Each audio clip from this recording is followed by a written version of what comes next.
რელოს ლიდერის მამუკა ხაზარაძის ბანკმა შესაძლო ოპოზიციონერი გორელი აქტივისტი ბიზნესის გარეშე დატოვოს. საუბარია სოსო ბაბაევსა და მის რესტობარზე, რომელსაც TBC ბანკი აღებული საკმაოდ სოლიდური სესხის გადაუხდელობის გამო ართმევს. ბაბაევმა ამის შესახებ თავდაპირველად ინფორმაცია სოციალურ ქსელში დაწერა, სადაც მან მამუკა ხაზარაძე ფსევდოპატრიოტიზმით შეფუთულ ოლიგარქად მოიხსენია და მასთან ერთად ძვირადღირებული რჩევების მიცემაში სხვა ოპოზიციონერი ლიდერები დაადანაშაულა. რესტორნის მფლობელი დღეს სასამართლოში იმყოფებოდა, სადაც საკითხთან დაკავშირებით განხილვა მოეწყო.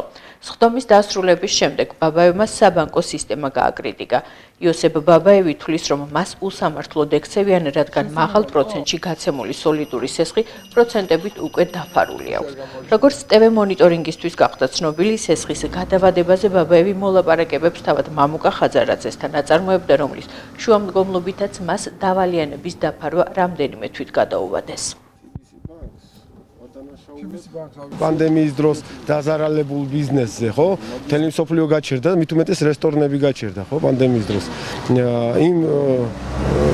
იმ ზიანზე არავინ საუბრობს, საერთოდ პირიქით მილიონები იშოვეს ბანკებმა, მილიარდები იშოვეს პანდემიის დროს ბანკებმა და არ ეყოთ, არ კმარათ რა, უნდათ ეხლა რომ ქონება წაართვან და რავი, ეს TBC როგორც მოვიდა, ხაზარაძე როგორც მოვიდა TBC-ლებით და იმ მაფიოზებით და იმ რეკეტით ისე აგძელებს დღესაც ყოფას რა და მდგომარეობ ცხოვრებას. ძარცვავს ხალხს, ძარცვავენ ხალხს და მე ვფიქრობ ჩვენი საშველი არაფერი არ არის. თუ არ შეიცვალა ეს მთლიანად საბანკო სისტემა რა. მოლაპარაკებაზე მოდიან ქონება, მაგალითად ერთი ქონება გადაუფორმე, ეგეთი მოლაპარაკება აწყობთ რა, ქონება გადაუფორმო.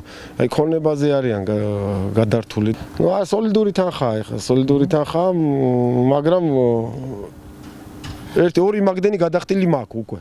უკვე გადახდილი მაქვს ის პროცენტები რაც დაითვალა, ორი მაგდენი უკვე გადახდილი მაქვს, მაგრამ არ კმარა რა. საბანკო სისტემა საქართველოში არის ყველაზე დიდი მტერი, ხალხის მტერი. არც ერთი მთავრობა არ ლაპარაკობდა ამ საშინელ საბანკო სისტემაზე.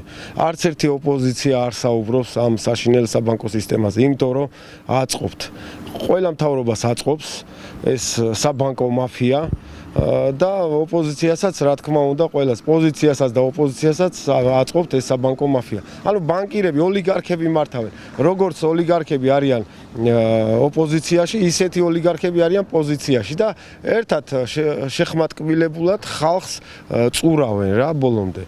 ხო და რავი, მე ვფიქრობ სანამ ეს ბოროტმოქმედი საბანკო სისტემა მძვინვარებს და ბობოქრობს ქვეყანაში არაფერი არ ეშველება ჩვენს ქვეყანას. უზარმაზარი პროცენტული განაკვეთები აქვს, უზარმაზარი